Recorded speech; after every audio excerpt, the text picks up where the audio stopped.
Hello students, welcome to the MC study material channel. सी के आज के प्रैक्टिकल लेक्चर में हम पढ़ेंगे अनफॉर्मेटेड इनपुट फंक्शंस के बारे में। अनफॉर्मेटेड इनपुट आउटपुट दोनों होते हैं। इस लेक्चर में हम पढ़ेंगे अनफॉर्मेटेड इनपुट फंक्शंस के बारे में। तो अनफॉर्मेटेड इनपुट फंक्शंस कौन से होते हैं? Get C H, get C H E, get char और गेट एस। ठीक है, जो अनफॉर्मेटेड है ये कंपाइलर के हिसाब से जो पहले से फिक्स है उस हिसाब से वैल्यू लेते हैं, एक बार में एक ही वैल्यू लेते हैं। ठीक है, और जैसा फिक्स उसका फॉर्मेट है वही। और गेट सी एच ई और गेट कैरी है कैरेक्टर के लिए एक कैरेक्टर लेते हैं, और जो गेट एस है वो स्ट्रिंग के लिए, वो इनपुट में क्या लेता है कि स्ट्रिंग लेता है। अब ये जो गेट सी एच और गेट सी एच ई है ये है हमारे पास conio dot H header file में। तो पहले हम चेक करते हैं कि ये किस हेडर फाइल में है, क्योंकि वो हेडर फाइल हमको ऐड करनी पड़ती है। ये दोनों फंक्शन लिख के हमने कंपाइल करा तो एरर आई गेट सी एच और get C H E should है वो प्रोटोटाइप मतलब जिसमें वो डिफाइन है। ठीक है, जिसमें वो डिक्लेयर है, डिफाइन है, उनकी डेफिनेशन दी है। तो वो कौन सी फाइल में? कोनियो डॉट एच में। तो हम इंक्लूड करते हैं कोनियो डॉट एच और अब कंपाइल करते हैं।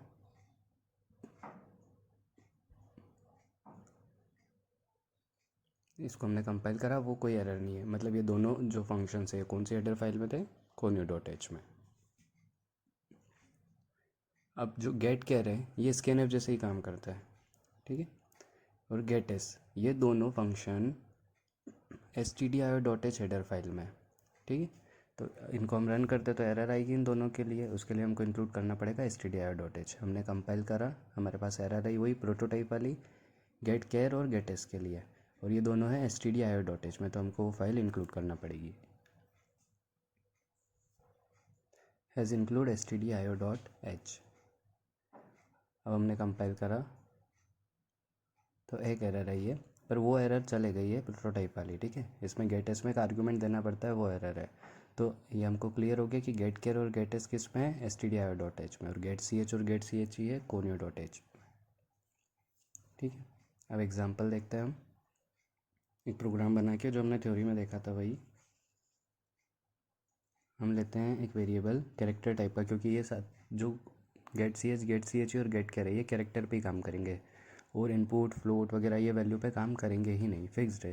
ठीक है, लेकिन हमने प्रिंटफ स्कैनफ देखा था, वो सारी वैल्यूज़ पे, सारे डाटा टाइप्स पे काम कर सकते थे फंडामेंटल पे। ठीक है, तो सबसे पहले हम गेट सी एच चलाते हैं, get C H function run करते हैं। सबसे पहले एक मैसेज देते हैं हम, इंटर कैरेक्टर, एक कैरेक्टर एंटर करो। अब हम स्कैनएफ से भी ले सकते हैं, लेकिन हमको गेट सी एच की फंक्शनिंग क्या है वो देखना है, तो हम किससे लेंगे? गेट सी एच से। गेट सी एच मतलब एक कैरेक्टर गेट करो लो यूज़र से। ठीक है, तो जैसे ही गेट सी एच करेंगे हमारे पास वही ब्लैक स्क्रीन आ जाएगी, कंसोल स्क्रीन, लेकिन वो वैल्यू हमको स्टोर करना पड़ेगी कहीं। गेट सी एच फंक्शन में जो भी यूज़र वैल्यू देगा, जो एक कैरेक्टर देगा, उसको स्टोर करना पड़ेगा। तो हमने वेरिएबल बनाया है कैरेक्टर टाइप का सी एच, उसमें हम स्टोर करेंगे। ठीक है, इसलिए इसका असाइनमेंट में हमको लिखना पड़ेगा किसी भी वेरिएबल का नाम, C H equals to get C H E. ठीक है, तो अब जो भी गेट सी एच से हम इनपुट लेंगे वो किस में स्टोर होगा? सी एच में। ठीक है, तो अब उसको प्रिंट करवाते हैं हम, प्रिंट एफ। लाइन चेंज नहीं होगी गेट सी एच से, इसलिए हमने स्लैश एन लिखा है, जिससे लाइन चेंज हो। The value is percent C, क्योंकि कैरेक्टर वैल्यू है, कॉमा सी एच। ठीक है, तो इससे क्या होगा? वैल्यू प्रिंट हो जाएगी। अब लास्ट वाले गेट सी एच हम क्यों लिखते हैं वो भी समझ में आ जाएगा। अगर इसको हम रन करेंगे तो स्क्रीन होल्ड नहीं होगी। स्क्रीन को होल्ड करने के लिए हमने क्या लिखा? Get C H. Get C H run होता है तो क्या करता है? ब्लैक स्क्रीन आ जाती है, मतलब कंसोल स्क्रीन। तो इस गेट सी एच को लिखने से भी क्या होगा? कंसोल स्क्रीन आ जाएगी। ये हमने इसको बिना लिखे रन करा। ठीक है, तो ऊपर वाले गेट सी एच तक चलेगा, ध्यान से देखना, इंटर कैरेक्टर। बस जैसे ही वो कैरेक्टर हमने एंटर करा वो हो गया, लेकिन बाद में कुछ भी नहीं दिखा। क्यों? क्योंकि बाद में स्क्रीन होल्ड नहीं हुई है। तो उस स्क्रीन को होल्ड करने के लिए हम लास्ट में क्या लिखते हैं? गेट सी एच, ताकि जैसे ही गेट सी एच पे वापस हमारा कंपाइलर आए या एग्जीक्यूशन आए तो स्क्रीन होल्ड हो, मतलब ब्लैक वाली स्क्रीन आ जाए, और जब तक हम कोई सा भी बटन प्रेस नहीं करें कीबोर्ड से जब तक वो रुकी रहे। इसलिए हम लिखते हैं लास्ट में गेट सी एच। क्लियर है अभी ये? वो गेट सी एच में हम जो भी लिखेंगे वो हमको दिखेगा नहीं स्क्रीन पे। ठीक है, जैसे C H equals to get C H हम प्रेस करेंगे वो स्क्रीन पे नहीं दिखेगा, लेकिन जब एंटर करेंगे तो वो बाद में दिखेगा। हमने ए प्रेस किया था और बाद में दिखा है द वैल्यू इज़ ए, लेकिन इंटर कैरेक्टर के बाद ए नहीं दिखा। तो गेट सी एच में यही है कि जो भी आप इनपुट दोगे वो कंसोल पे नहीं दिखेगा, इसलिए हम लास्ट में गेट सी एच लिखते हैं। गेट सी एच ही भी लिख सकते हैं, गेट केयर भी लिखते हैं, लेकिन गेट सी एच यूज़ करना सबसे बेस्ट है, क्योंकि जो आप इंटर करते हो कीबोर्ड से वो दिखता भी नहीं है स्क्रीन पे, इसलिए हम गेट सी एच लिखते हैं लास्ट में। अब हम गेट सी एच ही रन करते हैं, हम मैसेज देते हैं वापस प्रिंट एफ। अब लाइन चेंज करनी पड़ेगी, क्योंकि प्रिंट एफ से भी लाइन चेंज नहीं होती, लाइन चेंज होती है स्कैन एफ से और गेट केयर से, गेट एस से, ठीक है, जो S T D I dot H के फंक्शन है, इनपुट वाले, आउटपुट वाले नहीं। ठीक है, हमने मैसेज दिया print F slash N enter character. अब गेट सी एच ही से हम ले रहे कैरेक्टर, तो वो कैरेक्टर भी कहीं स्टोर करना पड़ेगा हमको, तो वो भी हमने सी एच वेरिएबल में ही करा। अब उसको प्रिंट करवाएंगे हम, तो हम मैसेज देते हैं प्रिंट एफ, फिर लाइन चेंज करनी पड़ेगी हमको, इसलिए स्लेशन लिखा, the value is percent C comma C H.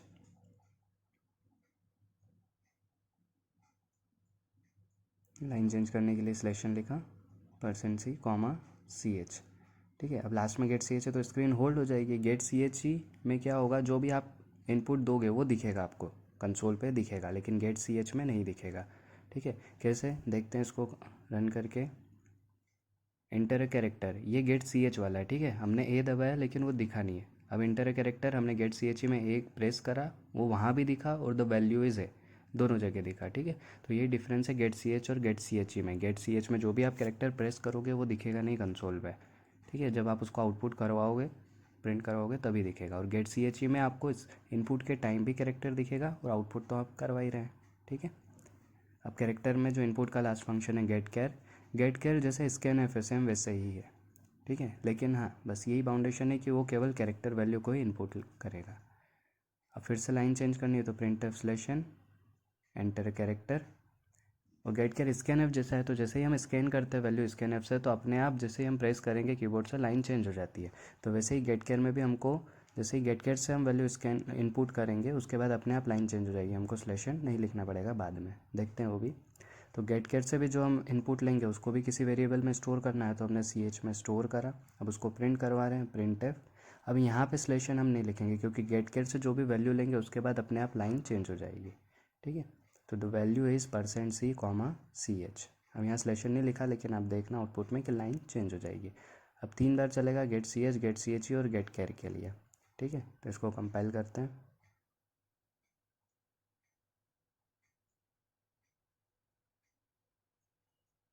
Run करा हमने, इंटर कैरेक्टर ए प्रेस करा, द वैल्यू इज़ ए आ गया, लेकिन ए दिखा नहीं है। फिर इंटर कैरेक्टर ए प्रेस करा और वो दिखा भी और वैल्यू इज़ है। और फिर लास्ट में इंटर कैरेक्टर ए के बाद स्टॉप हो गया है ना, जब तक हम इंटर प्रेस नहीं करेंगे तब तक आगे नहीं बढ़ेगा, ये गेट केयर की फंक्शनिंग है। और फिर दिखा द वैल्यू इज़ है, और यहाँ पे लाइन अपने आप चेंज हो गई है और हमने स्लेशन नहीं लगाया था। ठीक है, तो गेट केयर से क्या होता है, गेट केयर में स्कैन एफ जैसा ही काम है पूरा। ठीक है, जब तक आप एंटर प्रेस नहीं करोगे तब तक आपका कर्सर वहीं ब्लिंक करेगा।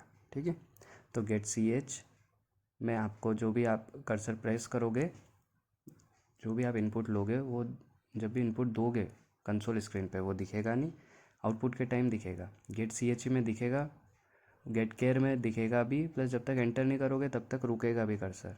ठीक है, और अपने आप लाइन चेंज हो जाएगी। अब गेट एस की फंक्शनिंग देखते हैं। स्ट्रिंग, स्ट्रिंग मतलब कैरेक्टर्स का एरे, तो हमने कैरेक्टर एरे बनाया, character CH20 CLRSCR।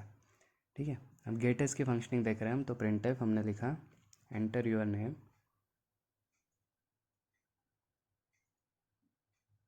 Semi colon, उसी लाइन में प्रिंट कराना, इसलिए स्लेशन नहीं लिखा। और यहाँ पे नेम वेरिएबल ले लेते हैं, क्योंकि हम मैसेज भी दे रहे हैं inter your name.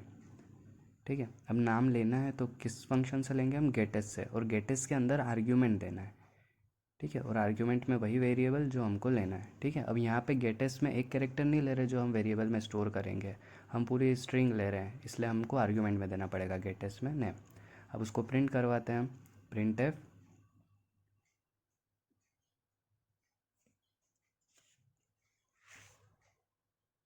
The name is. ठीक है, अब कैसा है, स्ट्रिंग टाइप का, स्ट्रिंग के लिए फॉर्मेट स्पेसिफायर होगा %s, तो the name is %s colon के बाद %s। यहाँ पे वो जो भी नाम है वो प्रिंट होगा, कॉमा नेम, वेरिएबल का नाम क्या है, कि आर्ग्यूमेंट का नाम नेम। ठीक है, इसको कंपाइल करा, कोई एरर नहीं है, रन करते हैं। ठीक है, एंटर योर नेम। अब हम यहाँ पे नेम लिखते हैं, एम्स लिख देते हैं।